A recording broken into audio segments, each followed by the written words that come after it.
Assalamualaikum warahmatullahi wabarakatuh. Perkenalkan, nama saya Rulihaini, NIM 201010301016.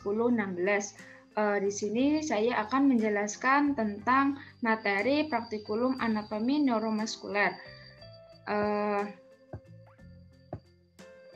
Selanjutnya yaitu pengertian sistem saraf. Sistem saraf merupakan sistem kompleks yang berperan dan mengatur dan mengkoordinasi seluruh aktivitas tubuh.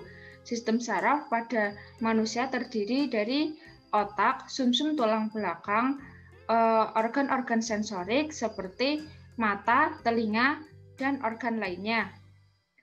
Sistem saraf terbagi menjadi dua struktur atau dua susunan, yaitu sistem saraf pusat dan sistem saraf tepi. Selanjutnya yaitu fungsi sistem saraf. Fungsi sistem saraf memegang peranan utama pada hemostatis, yaitu menjaga sistem tubuh lain terkoordinasi dan teratur untuk mencapai performance yang optimum, membantu respon seseorang terhadap lingkungan internal maupun eksternalnya. Sistem saraf endokrin bertanggung jawab terhadap komunikasi dan kontrol seluruh tubuh. Fungsi utama saraf yang pertama yaitu mengumpulkan informasi lingkungan eksternal maupun internal atau sensing. Yang kedua yaitu memproses informasi dan membuat keputusan tindakan atau bisa disebut dengan interpreting. Yang terakhir yaitu mengarahkan tubuh untuk menjalankan keputusan tersebut, yaitu acting.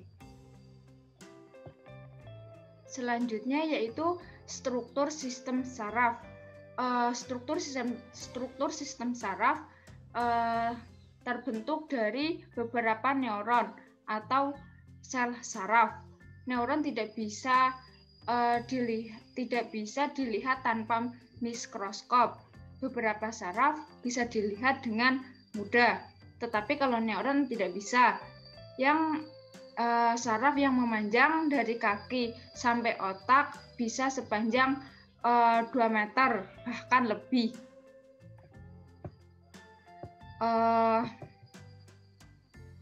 Selanjutnya yaitu sistem saraf terbagi menjadi dua sistem utama. Yang pertama yaitu sistem saraf pusat atau SSP. Yang kedua yaitu sistem saraf tepi atau SST. Sistem saraf pusat meliputi otak atau bahasa latinnya encephalon dan sumsum tulang belakang. Bahasa latinnya yaitu medulla spinalis. Keduanya merupakan organ yang sangat lunak dengan fungsi yang sangat penting, maka perlu perlindungan. Selain tengkorak dan ruas-ruas tulang belakang, otot juga dilindungi 3 lapis selaput meninges. Selanjutnya, sistem saraf tepi. Sistem saraf tepi merupakan sistem saraf yang membawa informasi memenuhi otak dan medulla spinalis dan membawa informasi dari sistem saraf ke pusat target. Selanjutnya yaitu sistem saraf terbagi menjadi dua bagian. Sistem saraf pusat dibagi menjadi 4 bagian. Yang pertama, cerebrum atau otak besar, diencephalon batang otak, dan cerebellum atau otak kecil. Yang selanjutnya SST atau sistem saraf tepi dibagi menjadi 2 bagian. Sistem saraf tepi dari otak dan dari sumsum tulang belakang. Sementara sistem saraf tepi terdiri dari sistem saraf somatik dan otonom. Kedua sistem ini bekerja sama untuk mengendalikan aktivitas tubuh di dalam tubuh, baik yang disadari maupun yang tidak disadari. Selanjutnya yaitu sistem saraf. Sistem saraf yaitu ada saraf krainal dan saraf spinal.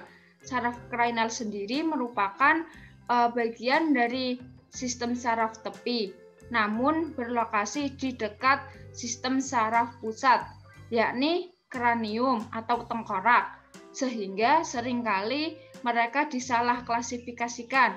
Saraf-saraf ini terhubung utamanya dengan struktur yang ada di kepala dan leher manusia, seperti mata, hidung, mulut, dan lidah. Pasangan 1 dan 2 mencuat dari otot besar, sementara yang lainnya mencuat dari batang otak. Saraf spinal. Saraf spinal atau saraf tulang belakang merupakan sistem saraf yang berasal dari sumsum tulang belakang dan merupakan bagian dari sistem saraf pusat dalam tubuh manusia. Selanjutnya, fungsi sistem saraf. Fungsi sistem saraf krainal, dan fungsi sistem saraf spinal. Ada beberapa fungsi sistem saraf krainal. Ada beberapa fungsi umum yang terjadi pada sumsum tulang belakang manusia, yaitu yang pertama, bertanggung jawab atau bersarafan anggota badan tulang belakang manusia, yaitu bertanggung jawab atas persarafan anggota badan, anggota tubuh, dan kepala. Yang kedua, yaitu koneksi sistem saraf perifer dengan otak. Ada perbedaan antara garis naik dan turun. Yang ketiga, yaitu jalur naik mengirim sinyal atau impuls dari dari organ tubuh ke otak, sedangkan jalur turun mengirim impuls dari otak ke organ tubuh. Selanjutnya, fungsi sistem saraf spinal terdiri dari 12 nervus krainal, seperti nervus spinal di cabangannya.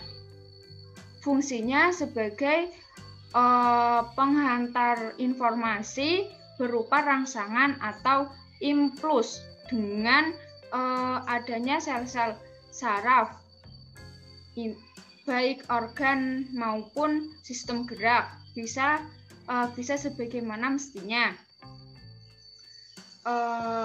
Mungkin sekian dari saya. Mohon maaf jika terjadi kesalahan maupun salah ucap.